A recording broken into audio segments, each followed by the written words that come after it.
የቴክኒክና ሙያ ትምህርትና ስልጠና ተቋማት ወጣቶችን በገበያ ፍላጎት ላይ የተመሰረተ ተግባራዊ ክህሎት ከማስጠበቅ ባሻገር ስራ ፈጣሪ በመሆን በሀገሪቱ የኢንዱስትሪ ሽግግር ሂደት ውስጥ የድርሻቸውን እንዲወጡ ከፍተኛ ሚና ይጫወታል። ተማሪዎችን በዘመናዊ የቴክኒክ ሙያዎች በማሰልጠን ወጣቶች ራሳቸውን ከመቻል ባለፈ ሌሎችን በማገዝ ለሀገር አቀፍ የኢኮኖሚ እድገት ብቁ የሰው ኃይል ማልማት ደግሞ ከተቋማቱ ዓላማዎች መካከል ይጠቀሳሉ። ተቋማቱ ለወጣቶች የሥራ ዕድል በመፍጠር ክህሎት በማስተዋወቅና የሀገር ውስጥ ጸጋዎችን መንከባከብና ማልማት እንዲችሉ ትልቅ ሚና አላቸው። በተቋማቱ የሰለጠነውን የሰው ኃይል በማፍራትና ከኢንዱስትሪዎች ጋር በማቀናጀት ሥራ አጥነትንም ይቀንሳሉ። ወጣቶች በተለያዩ የሙያ ዘርፎች በቂ ክህሎት እንዲኖራቸው ማድረግ ገበያውን የሚመጥን አቅም እንዲኖራቸው ብርቱ ጥረትም ያደርጋሉ። በየአካባቢው የሚገኙትን የተፈጥሮ ሀብቶችና ኢኮኖሚያዊ ጸጋዎችን መሠረት በማድረግ ምርታማነትንም ያሳድጋሉ።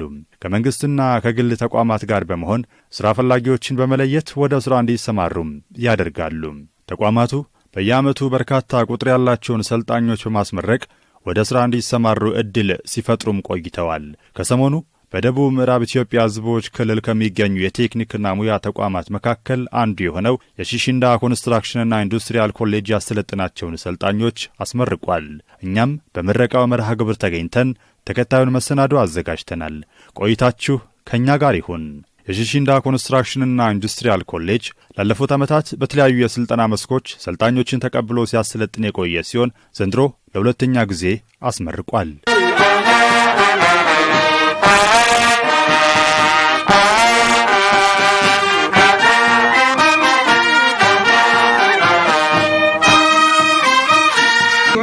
በአዲሱ ትምህርትና ስልጠና ፍኖተ ካርታ በዞኒንግና ዲፍሬንሺዬሽን መሰረት የአካባቢያችን ጸጋን መሰረት ባደረገ በግብርና ዘርፎች ሁለት ሙያዎችን በማለትም በክሮፕ ፕሮዳክሽን እና በአኒማል ፕሮዳክሽን ከግል ስራና ክህሎት ቢሮ የስልጠና ዕውቅና በማግኘት በዚህ ሙያዎች ስልጠና በመስጠት በኮሌጁ የሚሰጠውን የሙያ ወደ 6 በማድረስ ለመጀመሪያ ጊዜ በግብርና ዘርፍ ሰልጣኞችን በዛሬው ቀን በዲፕሎማ ደረጃ ያስመረቀ በመሆኑ የዛሬ ምረቃን ልዩ ያደርገዋል።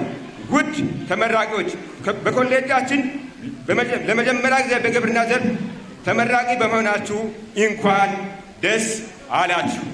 በኮሌጅ ቆይታችሁ ወቅት ለ3 ተከታታይ ዓመታት የሚሰጠውን የሰብል ልማት፣ የእንስሳት እርባታና የኢንፎርሜሽን ቴክኖሎጂ ትምህርት በደረጃ 4 በዲፕሎማ ደረጃ በቲዮሪና በተግባር የተደገፈ የሙያ ስልጠና ወስዳችሁ ከብዙ ውጣ ውረድና የህይወት ፈተናዎችን በማለፍ ለዚህ መብቃታችሁ ያስተማራችሁ የኮሌጅ መምህራንና ቤተሰቦች እንዲሁም የሚመለከታቸው ወገኖች እዚህ ቤት የተገኛችሁም ያልተገኛችሁም የተመራቂ ተማሪ ቤተሰቦችና ወገኖች እንኳን አደረሳችሁ፣ እንኳን ደስ አላችሁ ለማለት ወድላለሁ። በድጋሚ የቴክኒክና ሙያ ተቋማት ከተቋቋሙበት ዓላማ አንጻር በሀገር ደረጃ የተጀመሩ የልማት ትሩፋቶችን ስኬታማ እንዲሆኑ ጥረት እያደረጉ ነው። በሀገራችን ደረጃ ለውጡ መንግስት ከጀመራቸውና ሀገርን ለመቀየር እየተደረገ ያለው ለውጥ ላይ የወጣቱ ሚና ክህሎት መር ስራ ዕድል ፈጠራ በከፍተኛ ንቅናቄ እየተመራ የሀገሪቱን ኢኮኖሚ ዋልታን እንዲወጣ ከፍተኛ ስራ እየተሰራ ይገኛል። ከዚህ ዋነኛው ሚና የሚወስደው ደግሞ ቴክኒክና ሙያ ዘርፉ እንደሆነ ይታወቃል። የቴክኒክና ሙያ ትምህርትና ስልጠና ስትራቴጂ በሀገሪቱ ብቁ ተነሳሽነትና ፈጠራ ክህሎት ያለው የሰው ኃይል በመፍጠር በሀገሪቱ ድህነትን በማስወገድ ለማህበራዊና ኢኮኖሚ እድገት አስተዋጽኦ በማድረግ ሀገራችን ኢትዮጵያ የጀመረችውን የብልጽግና ጉዞ ማፋጠን ነው። ይህም የሚተገበረው በሁሉም ኢኮኖሚ ዘርፎች ፍላጎት ላይ የተመሰረተ ጥራት ያለው የቴክኒክና ሙያ ትምህርት ስልጠና በሁሉም ደረጃ በክህሎታቸውን በማዳበር ለሚፈልጉ ዜጎች ሁሉ በማመቻቸት እንዲሁም የስልጠና ስርዓትን የአካባቢን ጸጋ መሰረት ባደረገ በኢንዱስትሪ ፍላጎት እንዲመራ በማድረግ ነው። ቴክኒክና ሙያ ትምህርትና ስልጠና አግባብ፣ ጥራት፣ ተደራሽነትና ፍትሃዊነትን ማዕከል ያደረገ ስልጠና በመስጠት ብቁና ስራ ፈጣሪ በራስ ከስራ ገበያ ፍላጎት ጋር የሚያስማማ በሀገሪቱ ድህነትን ቅነሳና ማህበራዊ ልማት ላይ ወሳኝ ሚና የሚጫወት የሰው ኃይል በማፍራት ቅድሚያ የሚሰጠው ተግባር ነው። ተቋማቱ በሥራ ዕድል ፈጠራ ዘርፍ የሚሰጧቸው ስልጠናዎች ወጣቶች ስራ ጠባቂ ከመሆን ይልቅ ስራ ፈጣሪዎች እንዲሆኑ ብቃታቸውን እያሳደገ እንደሆነም ተገልጿል። ስራ ከመፈለግ በላይ ስራ ፈጣሪ ለመሆን ጥረት አድርጉ። እባካችሁ ውድ ወንድሞቼ እና እህቶቼ ቤተሰቦቻችሁ ተለያየ በግብርና ዘርፍ ላይ ተሰማርተዋል ያስባለሁ። የአካባቢ ጸጋም ያ ነው። ስለዚህ ከቤተሰብ ጎን በመሆን ስራ ከመፍጠር አንፃር ስራ ልትፈልጉ ትችላላችሁ። ግን በይበልጡ በአሁኑ ሰዓት ላይ ሰው ልጅ ስራ ከሚፈልገው ይልቅ ስራ የሚፈጥረው ነው ትልቅ ውጤታማ የሚያደርገውና ከቤተሰብ ጎን በመሆን ከብት በማደለብ ይሁን ግብርና ላይ በመሰለፍ ይሁን የተለያዩ ሙያ ስራዎችን በመስራት እናንተም ይሁን ቤተሰቦቻችሁን ውጤታማ እንድታደርጉ መልእክት ማስተላለፍ እወዳለሁ። እንደ ሀገርም ሆነ እንደ ከተማችን መንግስት ለወጣቶች ስራ እድል ፈጠራ በተለያዩ ዘርፎች በማመቻቸት ከጥቃቅንና አነስተኛ ጀምሮ በማደራጀት የመስሪያና የመሸጫ ቦታዎችን በማዘጋጀትና የገንዘብ ብድር አገልግሎቶችን በማስፋት በርካታ ወጣቶችን ባለ ሀብት ማድረግና ከጥቃቅንና አነስተኛ አልፎ የኢንዱስትሪ ባለቤቶች እንዲሆኑ እየሰራ ይገኛል። የዛሬው ተመራቂዎቻችን በመንግስትም ሆነ በግል የተቀጣሪነት አስተሳሰብ አስወግዳችሁ ባለፉት 3 ተከታታይ ዓመታት የኮሌጅ ቆይታችሁ በንድፈ ሐሳብና በተግባር ትምህርት ያገኛችሁትን ዕውቀትና ክህሎት ተጠቅማችሁ በማህበር በመደራጀት የመስራት የመስሪያ ገንዘብ የማምረቻና የመስጫ ቦታ ጥያቄ ቢታቀርቡ ከተማ አስተዳደራችን ልዩ ድጋፍና እገዛን ለማድረግ ቁርጠኛ መሆኑን እንገልጻለን። እናንተን በማገዝ በምትፈልጉትና በሰለጠናችሁት ሙያ በማደራጀት ብድር በማመቻቸት ቢዝነስ ጥራት ያለው ቢዝነስ ፕላን በማዘጋጀት እናንተ ወደ ስራ በማስገባት የራሳችሁን ድርሻ ይወጣል። እናንተ ደግሞ በአጭር ጊዜ ውስጥ ገብታችሁ ውጤታማ ሆናችሁ ለሌላ ስራ እድል ፈጥራችሁ ሞዴል ሆናችሁ መታየት መቻል አለባችሁ የሚል መልእክት አለኝ። አሁን በሁሉም ተቋም የሚመረቀውን ኃይል መንግስት ቀጥሮ ብቻ ይጨርሳል ማለት ከባድ ነው። እንደው መንግስት ደሞዝስ ተከፍላት ምንድነው የሚታደርገው የሚለውን ነገር ለራሳችሁ ውሰዱ። እኔ አልናገርም። መንግስት ስራ ላይ ስላለን አይደለም እኔ እያልኩ ያለው። አሁን እየተደገፈ ያለው አደጉ የሚባሉ ቻይና ሀገሮች፣ ታይዋን፣ ኮሪያ የሚባሉ ሀገሮች ከኢንተርፕራይዝ ነው የተነሱት። ቴክኒክና ሙያቸው ነው ያሰለጠኑት። መኪና አመርቶ የሚልከው ቴክኒክና ሙያ ነው። በውድ ዋጋ ይሸጣሉ የሚለው ሁሉ የሚያደርገው ማለት ነው። እኛ ደግሞ በእኛ ሀገር ያለውን ደረጃ ያለውን በአስተሳሰብ ደረጃ ያሉትን ነገሮች ቀይረን ስራ ፈላጊ ሳይሆን ስራ ፈጣሪ አሁን እናንተን አስታጥቋል፣ ትጥቅ ሰጥቷል፣ እውቀት ሰጥቷል ተቋሙ። ስንቅና አስፈላጊ ነገሮችን ደግሞ የእኛ ተቋማት በመንግስት ደረጃ እናመቻቻለን። በተቀላጠፈ መንገድ ጊዜያችሁን ሳታባክኑ አደራ ምላችሁ፣ ጊዜያችሁን ሳታባክኑ ነገ ወዲያ ሳትቀጥሩ ወደምትፈልጉበት ስራ ተደራጃችሁ ስራ ፈጥራችሁ ለሌሎችም አራያ እንድትሆኑና ከጎናችሁ ያሉትን እንድታበረታቱ የሚል ነገር አለኝ። ቴክኒክና ሙያ አብዛኛውን ጊዜ ቶክ አይደለም የምናስተምረው። እጅ ከመሬት ጋር እጅ ከኮምፒውተር ጋር ነው ሁሉ ጊዜ የሚሰሩት። ተግባር ትምህርት ነው ሁሉ ጊዜ የሚሄዱት። ቴዎሪውን ቢሆን ፕሮሰስ ወይም ስቴፑን እንጂ መምሩ የሚጽፎ ዝም ብሎ ወረቀት ጽፎ ወይም ሰሌዳ ጽፎ ለመውጣ። ስለዚህ ልጆቻችን አሳይተናቸው መከረናቸው እንደገና ኮትኩተን ሰርተን ያደረጋቸውን ነገሮች ምን ያክል ውጤት እንደሚያስመዘግቡ እያዩ ነው የሄዱት። ከቅርብ ጊዜ ወዲህ ከፍተኛ የትምህርት ተቋማት የአካባቢን ጸጋ መሰረት ያደረጉ የትምህርት መስኮች ላይ ትኩረት እንዲያደርጉ አቅጣጫ መቀመጡ የሚታወስ ሲሆን በቴክኒክና ሙያም ይሄው ተግባር ተጠናክሮ ቀጥሏል። ኢሳፎች የያዛችሁትን ሰልጣኞች የአካባቢ ገጸ በረከቶችን ወደ እድል በሚቀይር አግባብ መሆን መቻል አለበት። ብዙ እድሎች አሉ። አሁን ስራ ላይ ያሉ ኢንተርፕራይዞችን አጫጭር ስልጠና እየሰጣችሁ እንደሆነ በሪፖርቱ በመረጃው እኛ ጋር አለ። ነገር ግን አጠናክረን መቀጠል መቻል አለብን።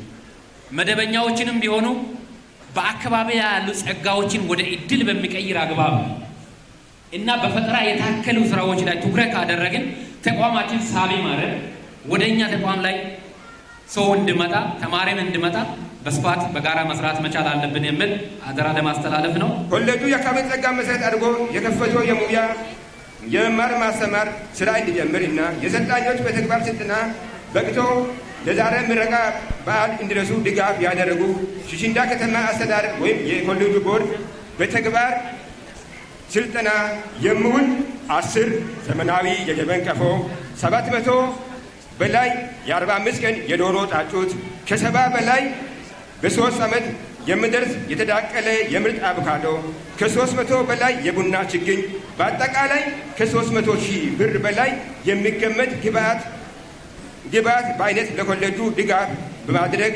ለእንስሳት እርባታ ሰልጣኞችና ለሲቪል ልማት ሰልጣኞች የተግባር ትምህርት እንዲወስዱ አድርጓል። ይህ ድጋፍ ላደረጉ ለሽንዳ ከተማ አስተዳደር በራሴና በኮሌጁ ስም ልባዊ ምስጋና ለማቅረብ እወዳለሁ። ሽሽንዳ ኮንስትራክሽንና ኢንዱስትሪያል ኮሌጅ በየዓመቱ የሚቀበላቸውን የሰልጣኞች ቁጥር መጨመር እንዲችል የአካባቢው ህብረተሰብና የመንግስት ድጋፍ ፋይዳው የላቀ ነው። ሰልጣኝ ቁጥር ከመጨመር አንጻር በዚህ 2019 ዓ.ም ቅድም ወንድሞቼ ብለውታል። ሰልጣኝ ቁጥር መጨመር ግድ ነው። በተለያየ አጋጣሚ የዩኒቨርሲቲ መግቢያ ውጤት አጥተው ቁጭ ያሉ ወንድሞቻችን እህቶቻችን አሉ። እነዛ ወንድሞቻችንና እህቶቻችን ወደዚህ ሙያ ማሰልጠኛ በመምጣት በተለያየ ሙያ በቅተው ራሳቸውንም ቤተሰቦቻቸውንም ከኑሮና ከድህነት ሊያሻግሩ ይገባል። ስለዚህ አንዱ ኮሌጁ ቀጣይ ዓመት ላይ የሚሰራው ምንድነው የሰልጣኞችን ቁጥር በጥፍ ማሳደግ ስለሆነ እባካችሁ የአካባቢው ማህበረሰብ እንዲሁም የአካባቢው አስተዳደር የተለያዩ አመራሮች ኮሌጁን ከመደገፍ አንጻር ትልቅ ስራ ሊሰሩ ይገባል ብዬ አስባለሁ። ሽሾንዴ በብዙ ነገር ትታወቃለች። ብዙ ምሁራን ያፈራች ትልቅ ባለሀብቶች ያሉት ከኛ ከወረዳው አልፎ ለዞኑ ትልቅ ድጋፍ የሚያደርጉ ባለሀብቶች ያሉበት ምሁራን የፈለቁበት ነው። ስለዚህ ይሄ ኮሌጅ ብዙ ባለሀብቶችን ከማፍራት አንጻር ትልቅ ስራ እየሰራ ስለሆነ እባካችሁ የአካባቢ ማህበረሰብ እንዲሁም የወረዳው አስተዳዳሪዎች ድጋፍ ልታደርጉለት ይገባል። በየማዕከላችሁ የሁለተኛ ደረጃ ትምህርታቸውን በማጠናቀቅ የዩኒቨርሲቲ መግቢያ ውጤት በማጣት የቤታቸው ቁጭ ያሉ በርካታ ወጣቶች እንዳሉ ይታወቃል። ኮሌጃችን በርካታ የመማሪያ ክፍሎችና ፋሲሊቲዎች ያለው ቢሆንም በየዓመቱ አነስተኛ ቁጥር ያለውን ተማሪ ሲያስተናግድ ቆይቷል። ለመጪው 2019 ዓመተ ምህረት ትምህርት ዘመን በየማዕከሎቻችሁ ያሉ የ12ኛ ክፍል ያጠናቀቁ እና የዩኒቨርሲቲ መግቢያ ያላገኙ ተማሪዎችን ወደዚህ ወደ ኮሌጃችን መጥተው በመማር የእውቀትና የሙያ ባለቤት እንዲሆኑ ንቅናቄ በመፍጠር ድርሻችሁን እንድትወጡ ጥሪያችንን እናስተላልፋለን። ተመራቂዎች በተቋሙ የነበራቸው ቆይታ ያላቸውን እውቀት ያሳደገ ስለሆነ በቀጣይ በሰለጠኑት የሙያ መስክ በመሰማራት ሀገራቸውን ለማገልገል ዝግጁ ናቸው። ያው በሞላ ጎደል በሆነው ባልሆነው ምንም ቢሆን ዛሬ ለዚች ቀን በመብቃቴ በጣም ደስ የሚል ጊዜ ነው እና ደግሞ ከመጥፎ ነገር ስጀምር ደግሞ ስንማር መንገድ ላይ እዚህ ኮሌጅ የተማሩት እነማን ናቸው ተምሮ የወጡት እናንተም ዝም ብላችሁን ጊዜያቱን ጨርሱ ምናምን ብሎ በየመንገድ በየሰፈር ብዙዎቹ ሲያወሩ ተስፋትን ሲያስቆርጡ እኛ ግን የኛ እድል ሌላ ነው እድላችን ሞክር እያለን እየሞከርን ይኸውና ሙከራትን ዛሬ በፈረ ተገኝቶ ለዚህ አበቅቻለሁ። በጣም ደስ ብሎኛል። በጣም ደስ የሚል ነበር። ማናጅመንት አባላት የተለያዩ ዲፓርትመንቶች በጣም ደስ የሚል ትምህርት አሰጣጥ በጣም ደስ የሚል አሰጣጥ ነበር። ደስ የሚል ሁኔታ ነው። በተቋሙ ስኬታማ ጊዜ እንዲያሳልፉና የተሻለ ውጤት እንዲያስመዘግቡ ድጋፍ ያደረጉ አካላትን ሰልጣኞቹ አመስግነዋል። ብዙ ልፋት ያለፈው መጀመሪያ ለዲፓርትመንት ሄድ ከዛ ዲፓርትመንት አባላቶች ከዛ አስተዳደር ሰራተኛ የተለያየ አስተዳደር ሰራተኛ እንዲኖች ቀጥሎ ለውድ ለወንድሜ ለቆጭተው አደለው ከጎኔ የሆኑኝ ብዙዎች ናቸው። ግን በመጀመሪያ ከጎኔ ሆኖ ያበረታኝና ለዚህ ያበቃኝ አምላኬን ከልብ አመሰግናለሁ። ሲቀጥል ደግሞ እማራለሁ እውቀት አገኛለሁ ብዬ ሰመጥቼ አስተማሪዎች እንደ አስተማሪና እንደ መምህር ብቻ ሳይሆን ወንድ አስተማሪ እንደ እህት እየመከረኝ እንደ ወንድም ሆኖ እየመከረኝ ሴት አስተማሪ ደግሞ እንደ እህት ሆና እየመከረች እየመገቡን እያስተማሩን ለዚህ ያበቅቶናሉ። ለነሱ ከልብ ምስጋና አቀርባለሁ። ሲቀጥል ደግሞ የሚያስፈልገኝ ነገር እያሟሉልኝ ለዚህ ያበቁኝ ቤተሰቦችንም ከልብ አመሰግናለሁ እና ግቢ ያሉት ዲኖች ሌላ ብዙዎች አሉ። አስተማሪ ሲጠፋ እንደምንም ተሯሩጡ ችግራችን እንደራሳቸው ችግር አድርገው ለችግራችን መፍትሄ እየፈጠሩ እየፈለጉ ለዚህ ያበቁን መምህራኖችን ግቢ ያሉ ኃላፊዎችን ሁሉንም ከልብ ምስጋና አቀርባለሁ። የቴክኒክና ሙያ ተቋማት የልህቀት ማዕከል በመሆን ዜጎች ችግር ፈቺና መፍትሄ አመንጪ እንዲሆኑ በማስቻል የሀገሪቱን ኢኮኖሚያዊ ስብራት የሚፈውሱ ባለወርቅ እጆች የሚፈጠሩባቸው ሊሆኑ ይገባል። በሀገር ደረጃም የተለያዩ ኩባንያዎች ተገንብተው የፈጠራና የጥበብ መናኸሪያነታቸውን እውን ማድረግ ይገባል የሚለው የመሰናዷችን የማጠቃለያ መልእክት ነው። ሰላም።